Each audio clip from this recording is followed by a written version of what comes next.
I'm Ollie and welcome back to our YouTube channel, and this time we're going to talk about our Golf TCR and the journey since we've had it from new. We bought this car brand new in June 2020 with the following factory options: a Krapovic exhaust, performance pack, sunroof, Dyne audio and rear privacy glass. So as soon as the vehicle arrived with us, with less than 300 miles on the clock, we stripped it down and started our tuning process. In its life, in the last 2.5 years, it's gone from standard to stage 1 and currently sits at stage 2 at the moment. I'll talk you through some of the bits of how the vehicle stands at the moment, and then we'll talk about where we're going to take it today with the new stage 3 process. We like to think we're building a car that is as usable on the road as it is on the track. We regularly take this to track days. We do about 8 to 10 in it a year. We can drive there, swap the wheels over, track it for the whole day, swap the wheels back and drive it home. It really is the perfect all-round car. So starting with what we've done under the bonnet, it's got the Racing Line oil catch can as well as the R600 intake, the Turbo Technics intake hose, the Revo Turbo Muffler Delete, APR upgraded coil packs and the NGK Racing spark plugs, as well as an additional Racing Line oil cooler which is positioned just down here. Regards to software, we're presently running Revo Stage 2 GPF software on there, which we were the development car with Revo. Previously we were Revo Stage 1 and it's running TVS Stage 3. So chassis modifications on the TCR, we've gone for the KW coilovers with the adjustable top mounts. For road, we've got the OZ Ligara HLT alloys and a custom Lamborghini bronze, which we run the Michelin Pilot Sport 4S's in winter and the Cup 2s for road in the summer. For track days, we have the Revo RFO 20, again bronze wheels, but with the Nankang AR1 semi-cut slick track tyres. They're about as road legal as you can get. The AP Racing Radical 2 6-pot front brakes, 390 two-piece discs with Mintex pads front and back. Got anti-roll bars from H&R front and back, and it's been fully polybushed by Super Pro polybushes. On the rear, we've also got the Vagbrem Technic 356 bigger discs as well to balance the braking out on it.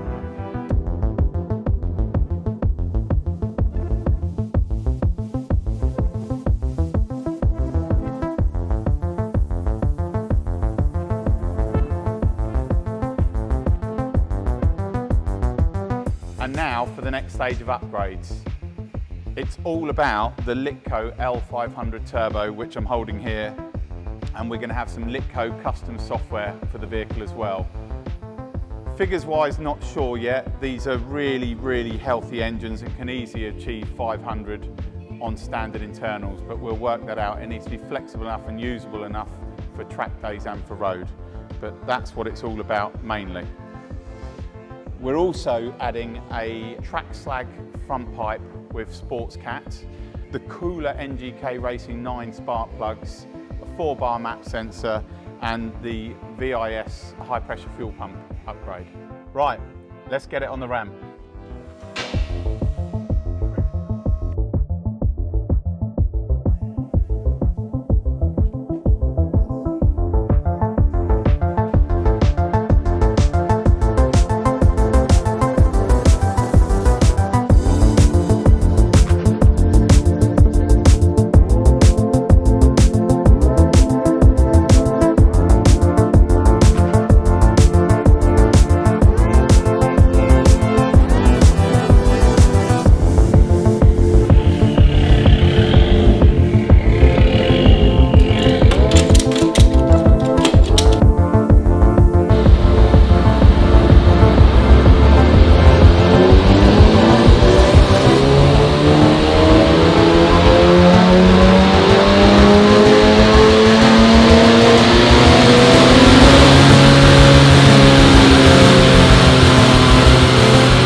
Okay, so as you've seen, we finished the tuning process and it made a really healthy 476 brake horsepower and 450 foot-pounds of torque.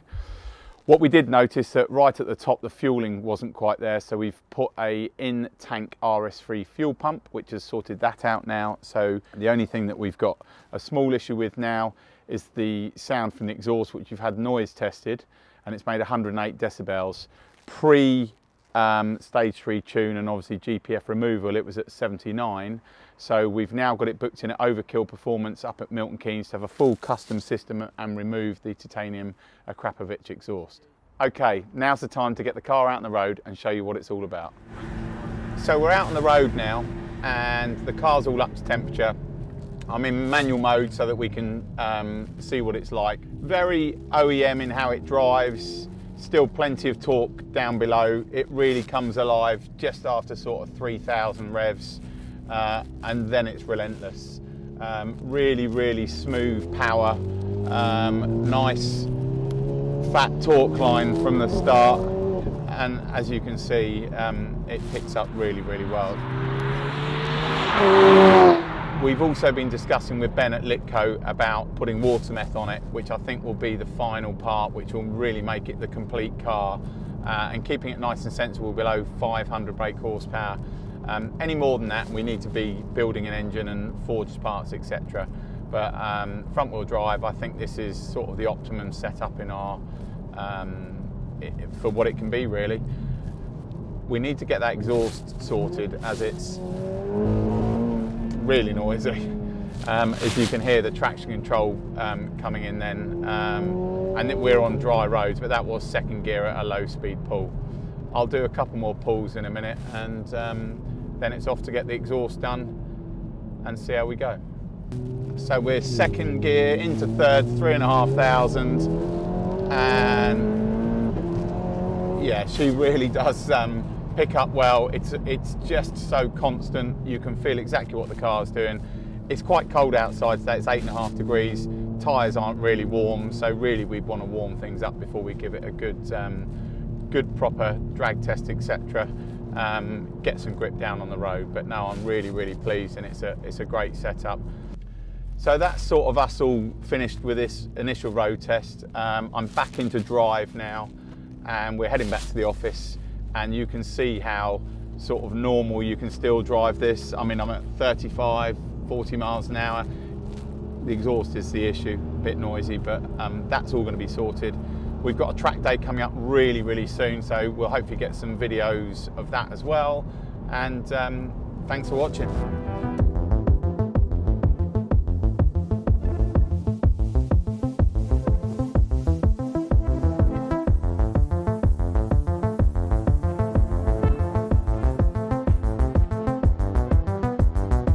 So that's it, we're out on Goodwood now. First sort of track session, seeing how it's going. I've got to say it's phenomenal. I've increased my top speed down Lavant by about 17 miles an hour, so I've had to recalibrate braking and everything else. But out of 10, it's a 10 at the moment. I can't really fault anything. So we've obviously uprated the exhaust, which is from Overkill Performance.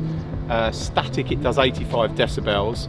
If I come out the chicane and go flat out in third, I ping the noise meter, which is what the little orange sticker I've been warned about. So I've just got a short shift. Other than that, I've got to say the exhaust is absolutely perfect. It looks great as well, which is the best thing. Slight issue when it's low on fuel, that it seems to be not picking up fuel right, but we'll work that out because we've obviously put the RS3 fuel pump in there, and we'll see what that is, but maybe that just needs a bit of recalibration. Tyres and brakes are holding out really well. Performance is fantastic. It is juicy now. I mean, it's doing 3 sessions to a tank of fuel, so it's all good fun.